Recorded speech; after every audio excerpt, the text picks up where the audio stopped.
এই ভিডিওটা আমি তোমাদের সাথে শেয়ার করছি প্রায় 2 মাস পর। হ্যাঁ, আমি এরকম ভিডিও করে রাখি, তবে সেগুলো এডিট করতে ইচ্ছা করে না আর আপলোডও করা হয় না। প্রচুর ভিডিও গ্যালারিতে আছে, সেগুলো আর এডিট করতে ইচ্ছা করে না। যাই হোক, চলে গেছিলাম পিসির বাড়িতে।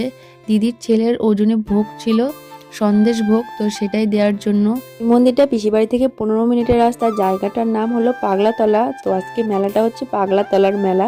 যাই হোক, প্রথমে কিন্তু দিদির ছেলের ওজন করে নেওয়া হচ্ছে, তারপরে আমরা সবাই মিলে ঢুকে পড়েছি মন্দিরে। বাবার মাথায় জল ঢালার জন্য লাইন দেওয়া লাগেনি, মানে একটু বলা বলিতেই আমাদেরকে ঢুকিয়ে দিয়েছিল। আমরা সবাই মিলে কিন্তু জল দিয়ে নিয়েছিলাম বাবার মাথায়। ছোটবেলা থেকেই পিসির বাড়িতে আসার যে আনন্দ কতখানি সেটা তোমাদের বলে বোঝাতে পারবো না। তার কারণ বাড়িতে যেহেতু ভাইরা ছিল, ছোট ছিল অনেক, তবে পিসি বাড়িতে ছিল 3 জন দিদি, সেখানে আনন্দটা অনেকটাই বেশি ছিল। তবে মামা বাড়িতেও যেতে ভালো লাগতো, সেখানেও দিদি ছিল, কিন্তু মামার বাড়িটা অনেকটা দূর হওয়ায় পিসি বাড়িটা আসতেই বেশি ভালো লাগতো। তবে এখন যেহেতু সবারই বিয়ে হয়ে গেছে, সবাই এক জায়গায় হওয়াটা কিন্তু অনেকটাই মুশকিল হয়ে যায়। অনেক দিন পর পর কিন্তু আমরা একসাথে হওয়ার সুযোগ পাই।